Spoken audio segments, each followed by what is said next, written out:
No one's ever survived dementia. There are no treatments that tackle the disease itself. We need to understand more about the condition. We need to understand how we can treat this disease. We know that research holds the key, and for the research to be able to take place, we need data which doesn't exist. So scientists' lack of data is slowing down research. We thought that maybe we could look at this problem from a different angle.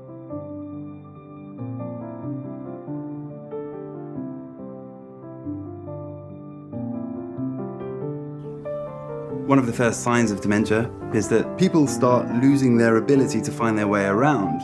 What makes this project really unique is the combination of cutting-edge science combined with a games design company to reach out to hundreds of thousands of people in an experiment that we couldn't do in a lab. The game is split up into 5 different themed areas. You're a sea explorer and you're recovering memories for your father. You're going on the journey that he went on and you're doing it in his boat. And as you move around, your position gets relayed back to the scientists and they can see it like a heat map. And that data is used to try and understand on a mass scale how people are navigating around these different mazes. But actually all that data, every little movement they make, every choice they make in that game, it's going to help our research. And the more we can find out about how people find their way around, the better we can understand the problems people might get in dementia. It's a total reinvention of the way this kind of research data is collected, stored and accessed. It's not just engaging, it's also scientifically valid and above all secure.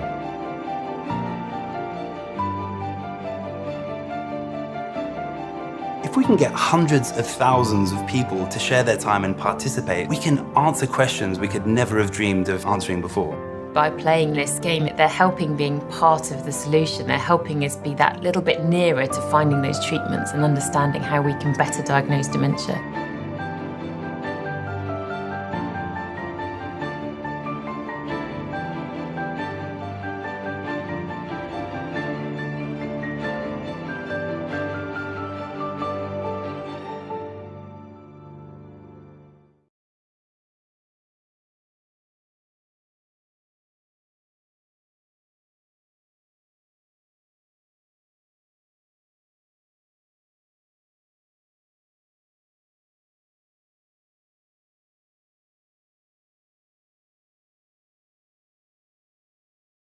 I always wanted to join the army, so first chance I got, sweet 16, I went to a Manchester careers office and, asked to join the army.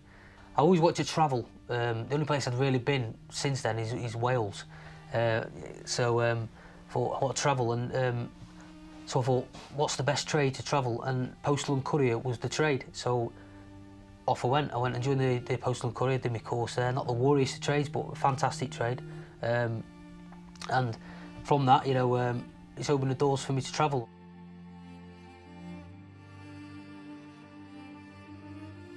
My dad died at 45. I never knew him, don't remember him, because I was so young. My dad's sister died at 38. My brother then, who's got it now, he's 43 now, and he's in an old folks home, being fed through a drip.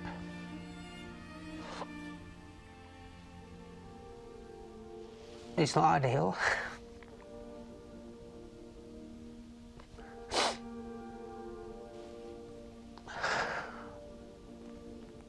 He's my big brother.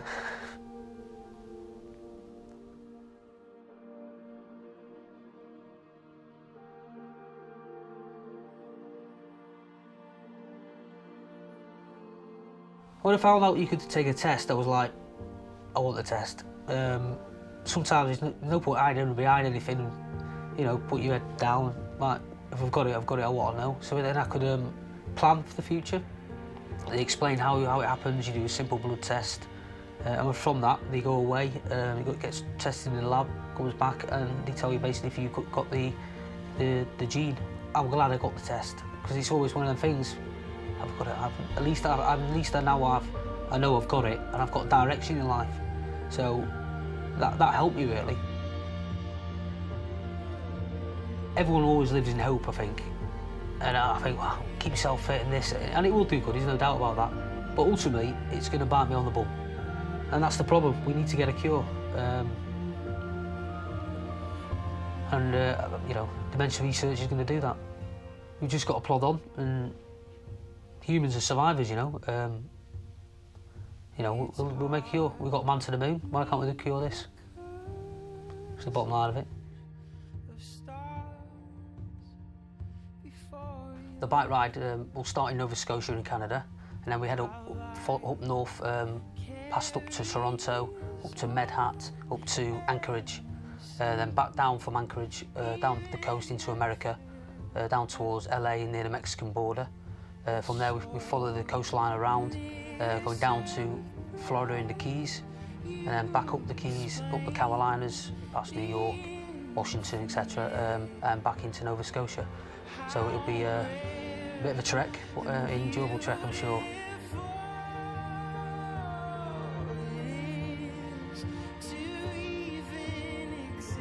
It's not madness, it's not dottiness, it's a disease. And when it attacks the brain, it distorts the way the brain works. My wife, Liza, has frontotemporal dementia. The first things we noticed were when Liza was in her very late 40s, early 50s.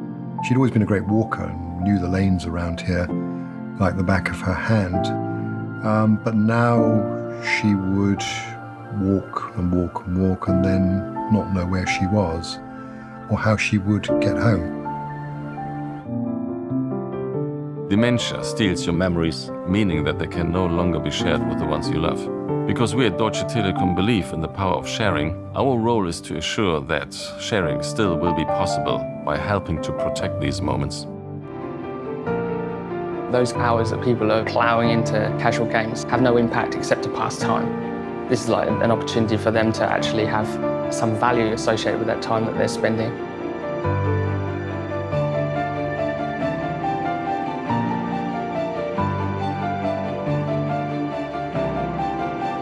If we can get hundreds of thousands of people to share their time and participate, we can answer questions we could never have dreamed of answering before. Well, I'm just navigating through these icy channels. It's tremendous fun. An occasional penguin. Well, it's really great to think about this kind of data helping scientists.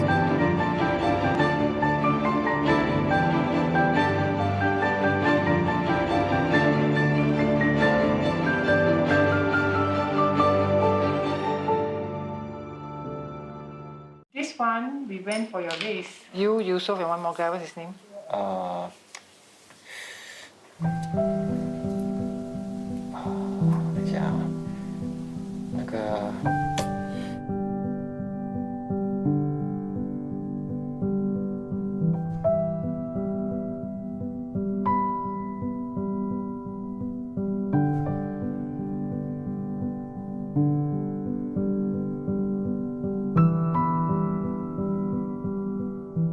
I was very agitative. It was so bad that I even scolded my wife, says that, why do you not take care of me? What are you doing? The Milo tin, Even simple things like, there's a bowl of food, we're sharing the food. I used to say, okay, you just leave certain portion for me. You nowadays say, oh, yeah. By the time you come back, the food's all gone. For him to actually understand what you're trying to tell him, it takes a lot. He needs to put in a lot of effort. I've not worked for 20 plus years. George has always been the one working. I feel like I'm doing everything myself now. Okay. It used to be that I have a sidekick, but now no longer. Very slowly, you don't lift this, it's just a shoulder you're moving. I actually have to be with him most of the time. There are times when you give instruction, he nodded and he said yes. Then he turns around and he will do something else. One of the things we all have in common is navigation. The way we find out where we are and how to get where we want. We all know people with a very good sense of direction and others who get lost all the time. But we don't really know what drives these differences in people. Spatial navigation is an indicator of human cognition. If we understand how different people navigate, we can find out whether factors like geography and culture impact cognition. This is important in understanding the role spatial navigation plays in conditions like dementia, because spatial disorientation is an early symptom of diseases like Alzheimer's. Many of the dementia patients get lost, so it's a very important symptom which so far has been really very little investigated. We need data which doesn't exist. Because it's impossible to test such a large sample in a lab, Deutsche Telekom brought together UCL, the University of East Anglia, and Alzheimer's Research UK to create Sea Hero Quest, a game designed to measure and record different parts of people's directional sense. We realized we could help scientists get the data they need to further the research by connecting to those already using our technology. Deutsche Telekom made the game available on mobile and virtual reality devices and empowered players to game for good.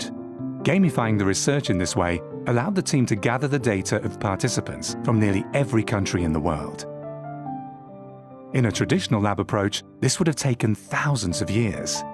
Based on these results, UCL, UEA and partners found that navigational ability decreases with age and varies based on where the person lives, with a strong correlation to the GDP of that country.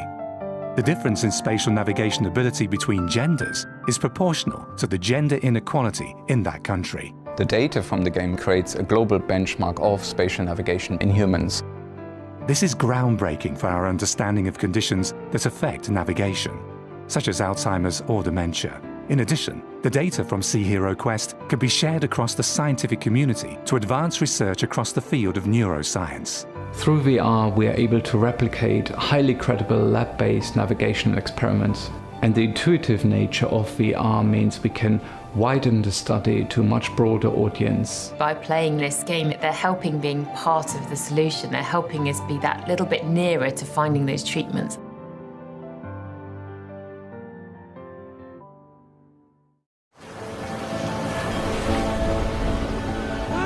There was once a boy who lived by the sea. His father was a brave explorer. In faraway seas, they found incredible creatures and captured them, not with a hook, but with a pen. They voyaged together until his father grew old.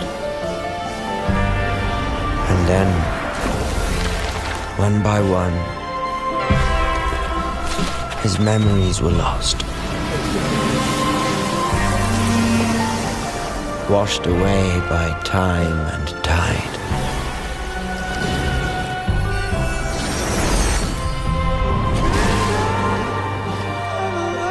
The boy was now a man, and it was his turn to captain the ship. So he set out once again to find their old friends and bring them back to his beloved sea hero. Just like the boy who saved his father's memories, now you can save the memories of the future. Play Sea Hero Quest, the world's first mobile game where anyone can help scientists fight dementia.